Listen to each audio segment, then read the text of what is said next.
picture-perfect couple. A Harvard-educated, multimillionaire family, an icon in Dallas. A playground for the filthy rich. It was this little paradise set down in the middle of the real world. And a murder mystery that had everyone talking. This will be an honest-to-goodness Perry Mason-style whodunit. He's an intelligent person, but he wasn't a smart criminal. The mistress, the whole incest angle, it was a voyeur's dream. A Lone Star tale of shattered hopes and poisoned dreams. Tonight on Power, Privilege, and Justice.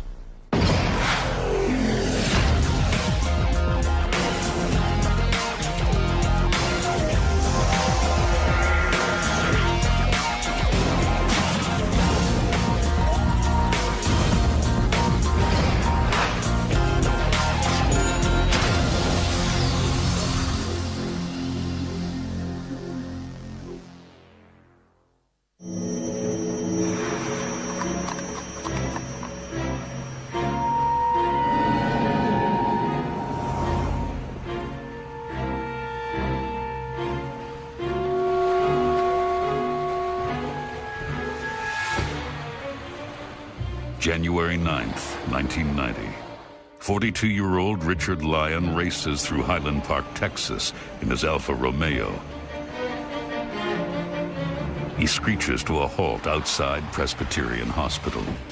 He went inside and said, "Can you help me? My wife is in the car. She's not feeling well."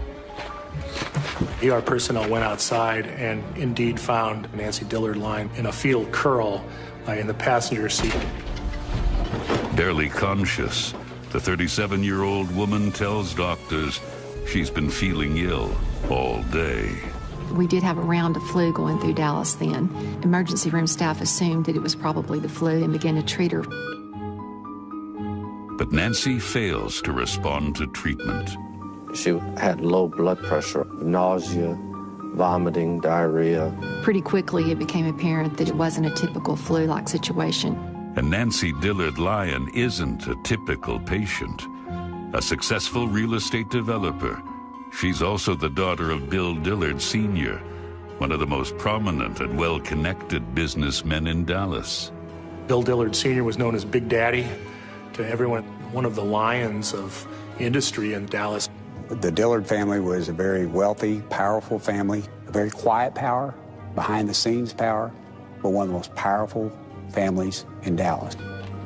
Within hours, they had numerous doctors, all different kinds, consulting on the case. They knew they had something other than just a normal or standard disease. The emergency room personnel suspected it was toxic shock syndrome, some sort of a bacterial problem. As friends and family rally around Richard in the waiting room, the staff struggles to make a diagnosis. They began asking all sorts of questions, trying to figure out if she'd been out of the country, what she had been eating, trying to determine what actually was wrong with her. They did everything that you would normally do, but everything they did seemed to fail. The doctors and nurses were baffled. Suddenly, Nancy takes a turn for the worse. Her symptoms progressed fairly quickly from the vomiting and diarrhea to convulsions. Her respiratory system was failing, her renal system was failing, and they couldn't reverse that process. And soon she lapsed into a coma. 5 days later, on January 14th, the family was informed in no uncertain terms that Nancy was brain dead. Ultimately, the family decided to pull the plug on Nancy's life. Nancy Dillard Lyon's demise was the talk of the town. Everyone wanted to know how a seemingly healthy young socialite could have met such an abrupt and horrific fate.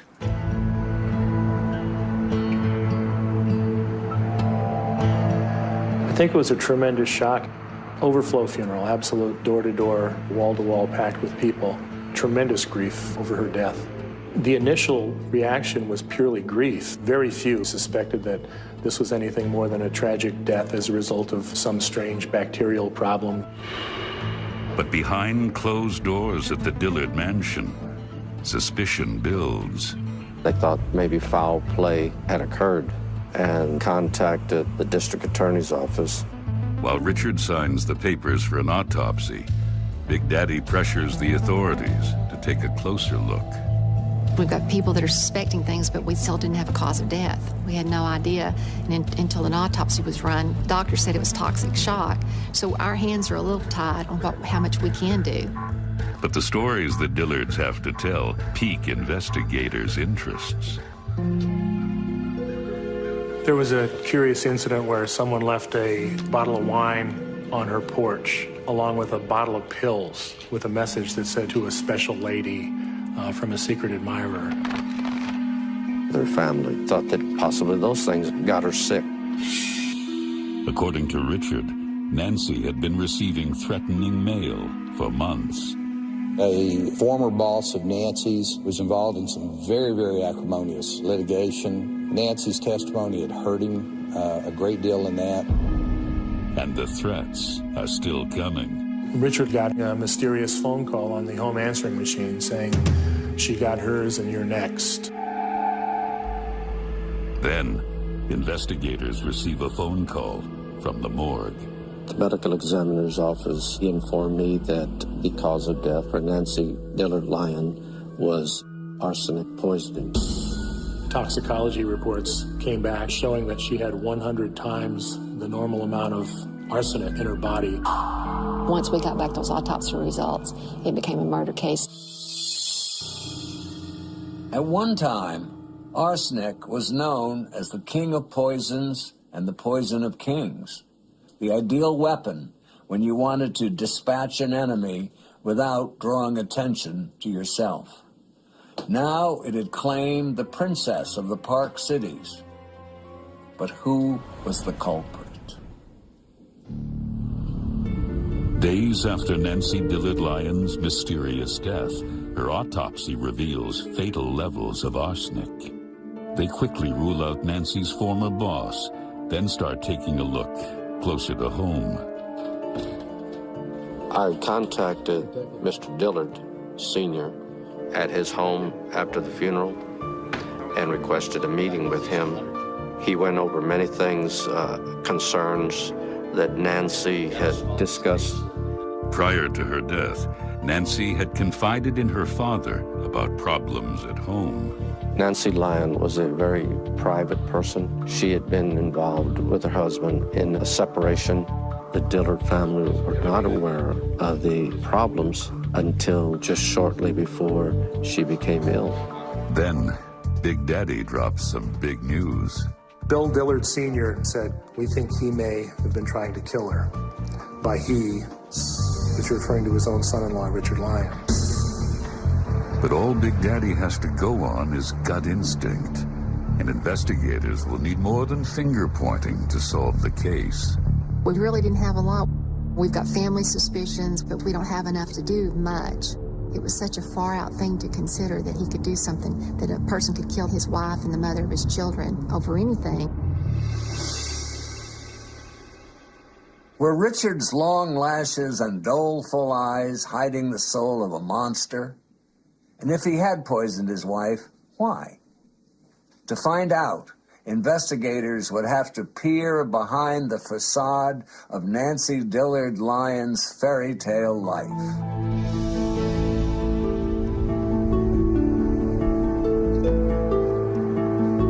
Nancy Dillard was the youngest of 4 children, described as kind of bookish and shy, pretty young woman, smart as a whip, ambitious, very much her father's daughter in that regard. Nancy grew up rich. They lived in a huge home, went to Highland Park High School. None of these kids ever wanted for anything. While most of her friends chose big Texas universities, Nancy decided on Hollins, a prestigious women's college in Virginia. A few years later, Nancy found her calling in landscape architecture and design.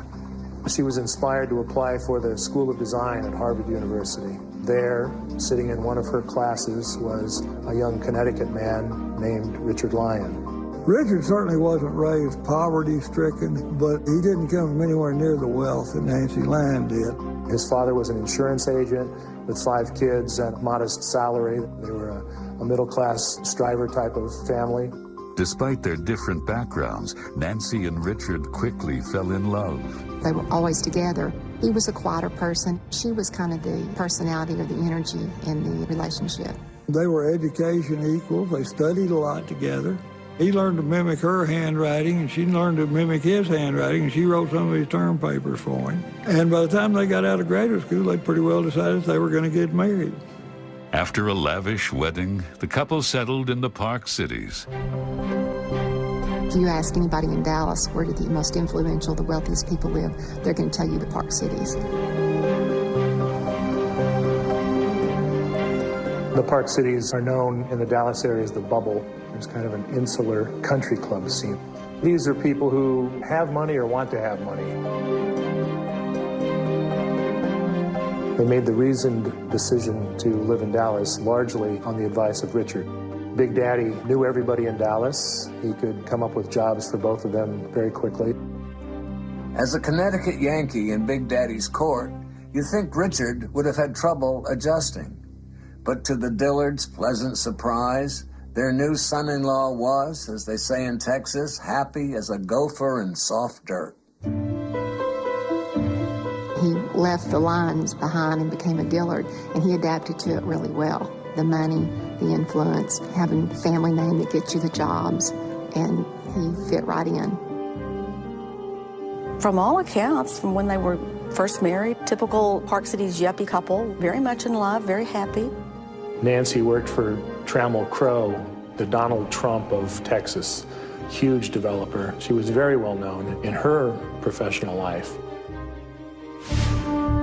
But despite their two incomes, the couple never seemed to keep their heads above water. They had no assets to speak of. Their home was heavily mortgaged. Their Alfa Romeo automobile was, it was purchased on a credit card, for God's sakes. Fortunately, there was always someone there to bail them out. Nancy's father, Big Daddy, was basically allowing them to continue to live on a month-to-month basis by paying off their bills. She was struggling hard to keep her marriage perfect, her children perfect, her job perfect. And she tried very hard to please both her parents, but primarily her father. But as detectives soon discover, while Nancy was trying to keep up appearances, her storybook marriage was starting to show cracks. Nancy and Richard's life began to change in the late 80s. Richard was working as a construction project manager in Houston, so he was out of town frequently. He often took trips with another project manager, a young woman named Tammy. During one of their trips, they started an affair. Still, Richard was committed to Nancy and agreed to find his own apartment while the couple worked through their problems. She loved him. She'd built her plans around them being together in a perfect family. She wanted her children to be with their father. Friends tell investigators that in December the couple reconciled and Richard moved back inside the bubble. It seemed like they'd put their troubles behind them. Mr. Dillard confided with me that the family liked Richard. Nancy married him. He was the father of his grandkids, and he was accepted back into the family. They spent Christmas together in Connecticut, but their happy reunion was short-lived. A little over a week later, Nancy was admitted to the hospital and never came home. In the days following his daughter's death, Big Daddy is plagued with lingering doubts about Richard, but there's still no proof to support his suspicion. There was two views of Nancy and Richard. One was a happy couple, parents of two young daughters that all family and friends adored. Then there was the couple that was having a problem with their marriage, but these weren't things that build a murder case. Investigators focus on Richard's behavior as his wife lay dying in the hospital. While it's hard to tell how someone's going to react, the nurses and doctors related to us that it was more like a social event for him. Some of the nurses indicated he even flirted with them. He never acted like the concerned husband whose wife is in intensive care and could pass away at any moment. He was too calm and collected for that kind of incident. Then, detectives track down Richard's ex-girlfriend and make a shocking discovery. According to her, the fling was far from over. He was talking to the girlfriend while Nancy was dying in the hospital. Tammy Ann, a young blue-eyed blonde, tells police she and Richard were together before and after Nancy's death. Richard would spend like a drunken sailor when it came to Tammy. He bought her gifts. He bought her a $4,500 watch. He bought her expensive leather coat. He would take her on trips to the Colorado mountains, to Taos, New Mexico. A week before Nancy had been admitted to the hospital, Richard told Tammy his wife was dying. Richard had told her when he took Nancy back home for Christmas to Connecticut, he had told the girlfriend that he was taking her to a hospital up there for an incurable blood disease she was dying from. Nancy's family was incensed, and jaws dropped at police headquarters as well. Police have finally established a possible motive for murder, but other than Richard's unhusbandly behavior, they don't have a lot to go on. It was different than most murder cases. We knew we weren't going to find someone that said we saw him do it. The choice of weapon was the unique factor in this murder investigation. I wasn't looking for a gun, a knife, a club. I was looking for proof that Richard Lyon had poisoned his wife. But that solid proof was still out of reach for the investigators. With no witnesses and no traces of arsenic in the Lyon home, Richard may have just gotten away with the perfect crime.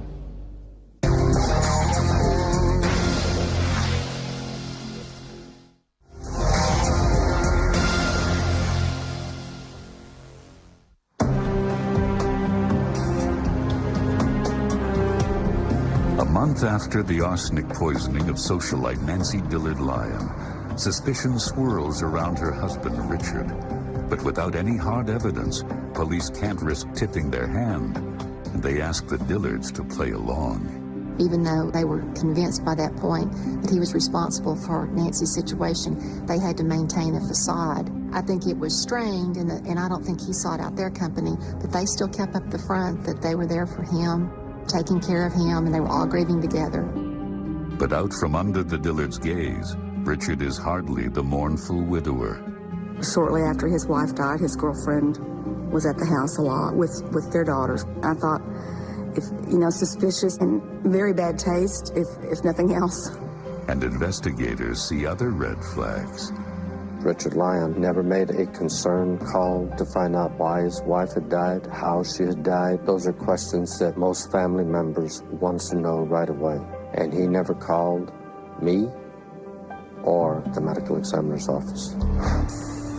For weeks, they contact chemical distributors, hoping for a break.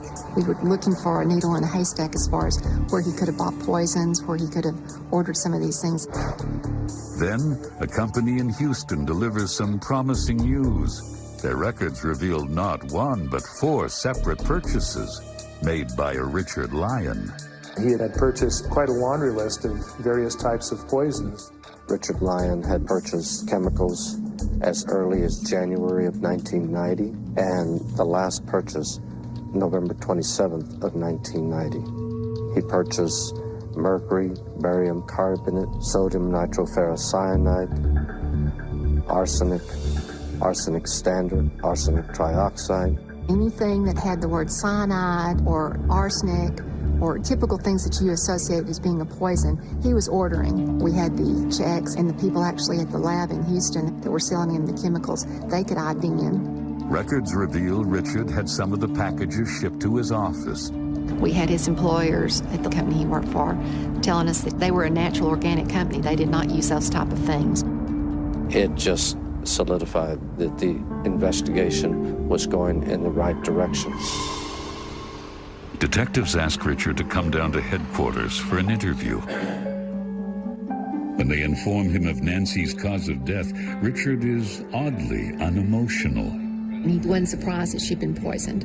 He didn't show any reaction, very calm, very collected about the whole thing.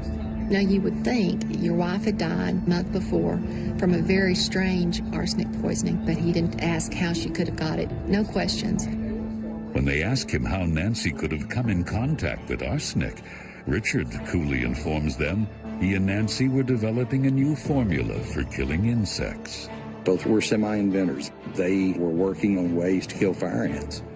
Richard had actually done some drawings where he drilled down into the mound and put the arsenic at the base of the mound to kill the queen. With nothing to hold him on, detectives are forced to turn Richard loose. We were trying to do as much as we could do. We're trying to get all of our forensic evidence that we can find gathered together because we don't need him any more suspicious than he is. The police could only keep Nancy's cause of death from the press for so long. When word of the poisoning leaked out, Dallas was abuzz. Neighbors of 37-year-old Nancy Dillard Lyon say they can't understand why anyone would want to kill this mother of two. Her death was a tremendous shock, but it's a different sort of shock when you find out that a young mother and upstanding member of the community, in fact, had been murdered. There was a lot of interest in this case. This is a Highland Park family who have a ton of money, and I think people were attracted to the fact that it was a whodunit.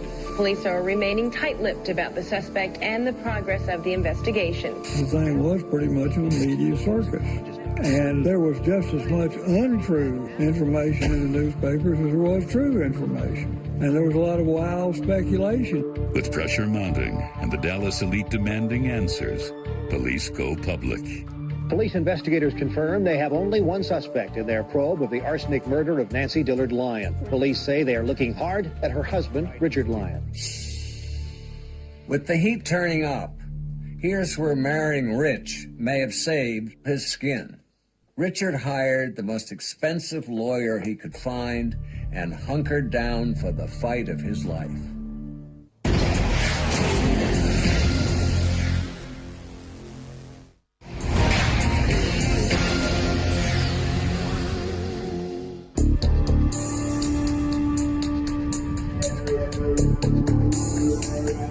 Days after police name Richard Lyon as their prime suspect, his newly retained defense attorney holds a press conference. There was a lot of talk in the community, and I could walk into a barbershop or something and could hear people talking about the case. There was a tremendous feeling that Richard was guilty. And as a result of that, you have an entirely negative climate that's built up against your client. Contrary to the accusations made recently by the police, I did not poison my wife, Nancy Dillard Lyon, nor did I have anything to do with her tragic death. I can tell you that our investigation on his behalf is very thorough. In the event that this case becomes a murder charge, this will be an honest-to-goodness Perry Mason-style whodunit. Investigators decide it's time to make their move. With the girlfriend and receipts linking him to chemicals, their case is circumstantial, but convincing. We knew we'd never get a confession from Richard that he had done this. We knew we weren't going to find someone that said we saw him do it. We decided we had enough when we knew we weren't going to get any more. On a May morning, 5 months after Nancy's death, Richard is charged with first-degree murder. Lyon was driving down Preston Road early this morning after dropping his two daughters off at childcare.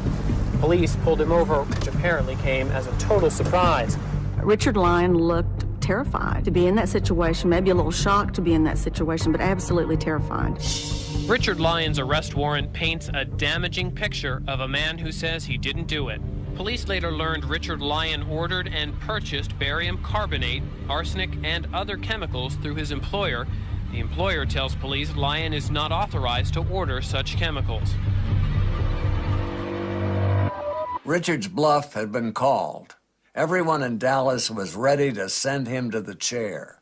But he wasn't about to fold his hand because he had one naughty little card left to play.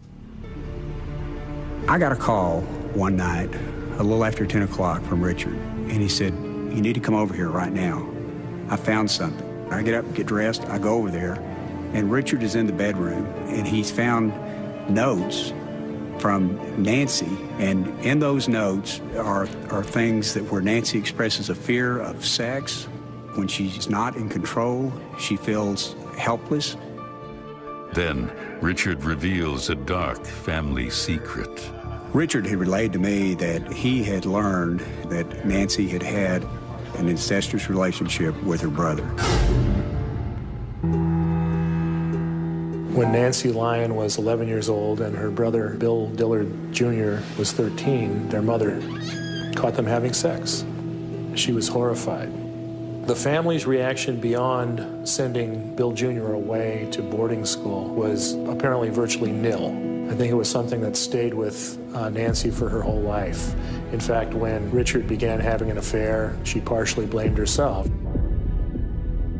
In the year before her death, old wounds had resurfaced. Her father, Big Daddy, insisted that his children had simply been playing doctor, that it was perfectly normal. Nancy knew it wasn't perfectly normal, that it was far beyond perfectly normal. She was a very messed up young lady inside. Do I think she's desperate? I think absolutely. Richard's probably the first man in her life she ever really loved and trusted. And so when he was thinking about moving out and getting a divorce, I think that was very traumatic for her. Richard tells his lawyers that while they were separated, he noticed that Nancy had received a bouquet of flowers. Nancy told him that these flowers had been sent by the school where the girls were enrolled. Richard looked at the card and it said something like, "We're so sorry that you're being treated like you are by your husband." We were able to trace those flowers, and Nancy had sent them to herself. Was the same true of the bottle of wine and pills she supposedly found on her doorstep? Nancy said that she found a bottle of wine on the front porch of the duplex, and that even though it was uncorked, she drank it. Okay, let me rewind that. This is a woman who went to Harvard, a smart woman. She finds a bottle of wine on the front porch of her house, and she drinks it. And she, in a very dramatic way, gives the bottle of wine to the nanny and says, "If anything happens to me, you please give this to the authorities." The defense also learns that Nancy admitted herself to the hospital several times before her final visit. I have no doubt that several of the hospital visits that she had before then were feigned. There was never any real diagnosis of what was wrong with her on any of those, but it was effective because every time she would do that, Richard would rush to her bedside and pay particular attention to her. But the most puzzling revelation comes from the defense team's toxicology expert. I sent the hair samples, the fingernail samples, blood samples, all for routine analysis. And it was very, very strange what came back. If someone is exposed to arsenic, the level of arsenic in their hair and in their fingernails should be roughly the same. And in this case, the arsenic in Nancy's fingernails was 5 times the amount of the arsenic in her hair. The only forensic explanation for that was that Nancy had personally touched the arsenic with her hands. The results also show that the highest doses of arsenic were ingested 3 weeks before Nancy's death and the day she went to the hospital. The state can only put arsenic in his hand about 7 days before she went into the hospital. The conclusion then was that Nancy must have been ingesting the arsenic herself. The blame the victim defense usually turns my stomach. But you have to admit, Guthrie laid out a pretty compelling case. Dallas had a crime for the ages on its hands, and people couldn't wait to hear all the sordid details.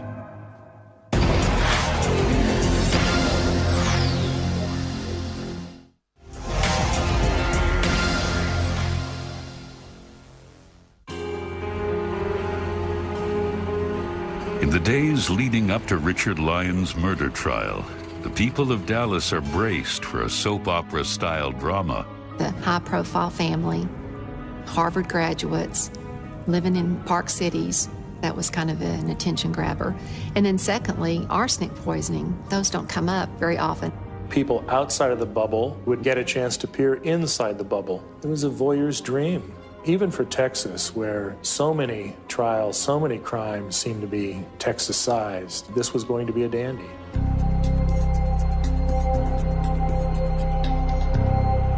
When the trial opens, the prosecution is confident the jury will connect the dots. I would have loved to have been able to show when he ordered chemicals and had a direct timeline and path from the company to him to her mouth. But I knew we were right. I knew that he was the right guy. There was obvious physical evidence showing that the woman had been poisoned, evidence indicating that Richard Lyon had purchased the poison. There was ample evidence of his love affair. I think that people felt it was the prosecution's case to lose. But Richard's side tries to poke holes in the state's circumstantial case. Take the fact that this guy went to Harvard. He's a smart guy. And he sets out, according to the prosecution's theory, to murder his wife by poisoning her with arsenic.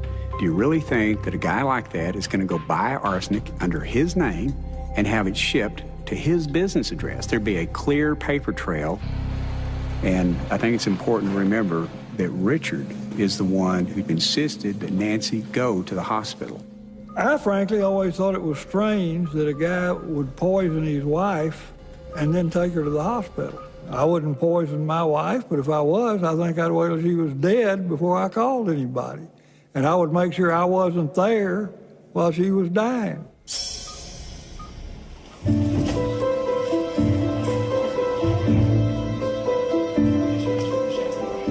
As opening arguments begin, the courthouse is jam-packed with spectators. There was something like 1,400 people down there trying to get 86 seats. It was packed every day. And it was packed with well-to-do people.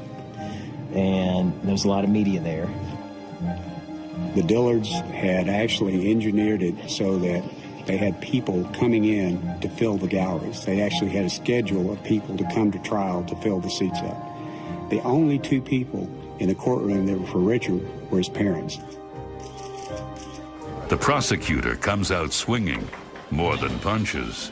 We were a little distracted by the prosecuting attorney's hair. Jerry Sims had, I don't know, knee-length, hip-length hair that when she got up, she would kind of flip it. A lot of the reporters commented on it. You know, okay, here comes the hair again. Ms. Sims was stealing the spotlight. After one particularly dramatic entrance to the courtroom, one of the Dillard socialite supporters was heard to say, "My kingdom for a pair of scissors."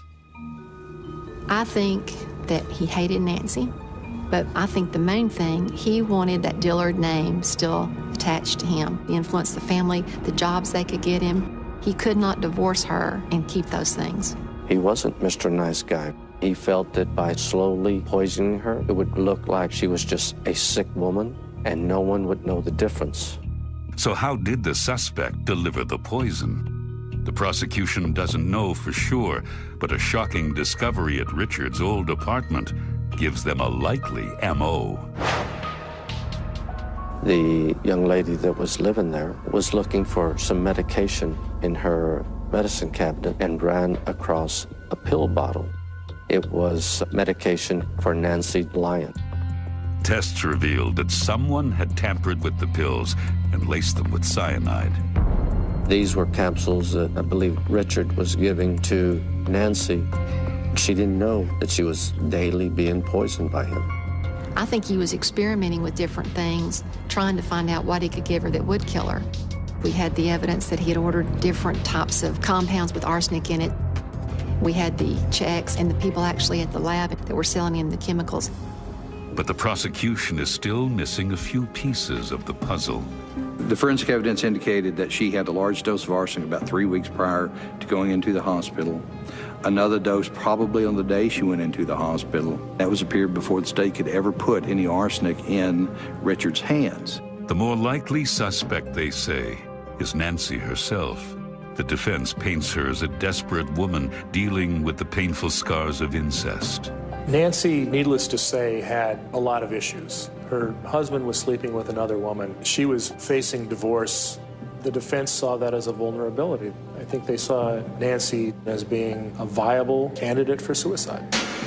The notes Richard found after Nancy died are submitted as evidence and read aloud to the gallery.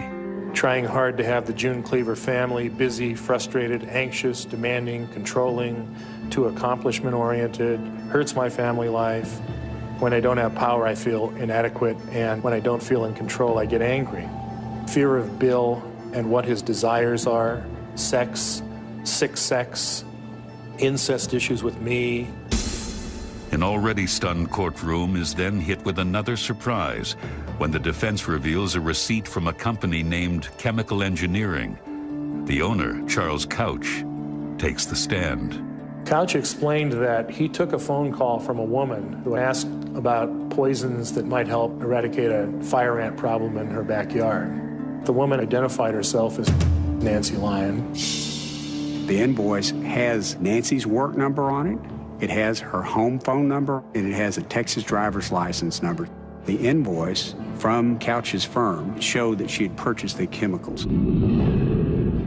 The only forensic explanation for Nancy having 5 times the amount of arsenic on her fingernails is that she had to have touched the arsenic.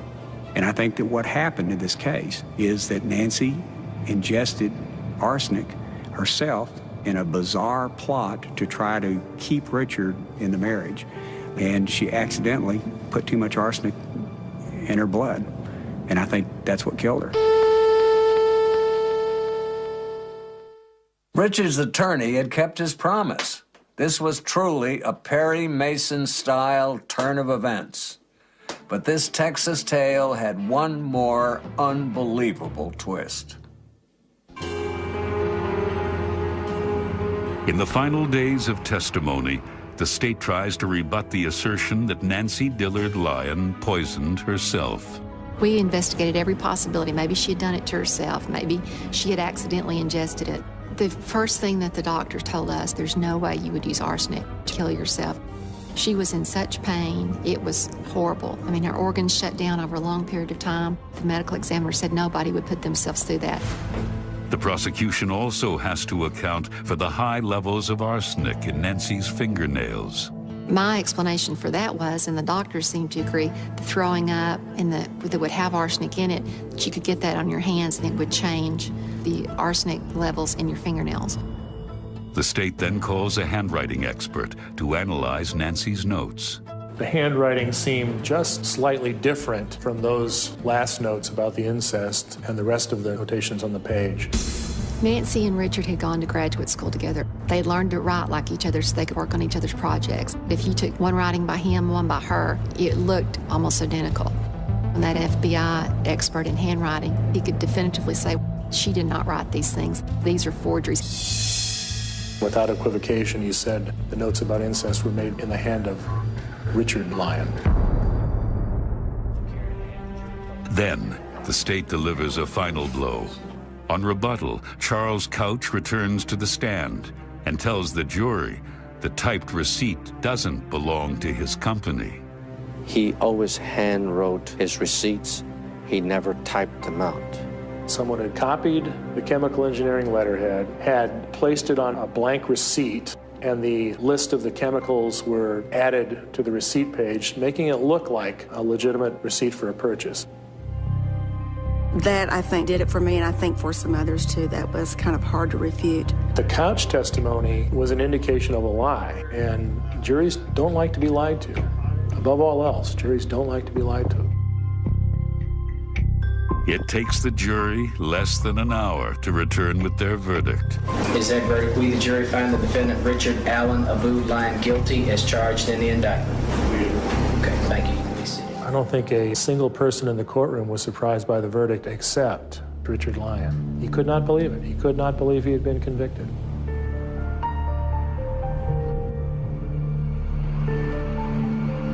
Three weeks later, the judge decides his fate. I started getting all these letters in, and there were a lot of them. I think most of them were really in support of harsh punishment for him. I started thinking about what does it take to go buy arsenic and plan to give it in doses to your wife, the mother of your children. I don't care how much you dislike her or how much you may want to be with somebody else. There are options like divorce. And I just started to see a picture of a guy who really needed to be punished severely. Richard receives the maximum, life in prison. For Big Daddy and the rest of the Dillard clan, the long and painful wait is finally over. It was the family that went to the police department and told them of their suspicions, and if they hadn't done that, they never would have autopsied the body, and they never would have known that she was poisoned. They have powerful friends, certainly a lot of wealth. And I think we're maybe more educated about pursuing justice for their daughter than someone with maybe not so much wealth would have been able to do. More than a decade later, Richard's attorneys continue to defend him. Well, my grandfather used to have a saying. He says, "It sticks in my craw." Based on all of the evidence, I don't feel like that Richard should have been convicted. I think that the forensic evidence is highly significant. How could Nancy's fingernail get that arsenic on it? I mean, that's huge. When I went to see Mr. Couch before he testified, we both looked at the invoice. He did not raise any issue that it was not his receipt at all. Clearly, Mr. Couch thought that he was going to be in trouble for selling those chemicals. I think his testimony was to protect himself. But there aren't many other people in the Park Cities losing sleep over Richard's fate. Richard Lyon was very cold. He had an air of superiority about him. I don't think he ever thought he would get caught. He was obviously confident enough to go back and forge documents and not expect us to catch that. Richard Lyon thought he was better than the law. He's an intelligent person, but he wasn't a smart criminal. People like Richard Lyon can't see beyond losing the lifestyle. They don't necessarily want the spouse anymore, but they don't want to lose the lifestyle that the spouse allowed them to live. People assume if I had a lot of money, I'd sure be a lot happier. I wouldn't have any problems. Well, the reality of it is how much money you have and where you went to school doesn't matter. You know, we're all human, and we can fall prey to all of our inadequacies, and that's certainly true in this case. Among the ways of committing murder, poisoning requires an especially cold heart. Richard Lyon watched a person he once loved die a slow and painful death. Too bad he hasn't gotten a taste of his own medicine. For True TV, I'm Dominic Dunn. Get a little bit of gasoline. Welcome to another crime scene.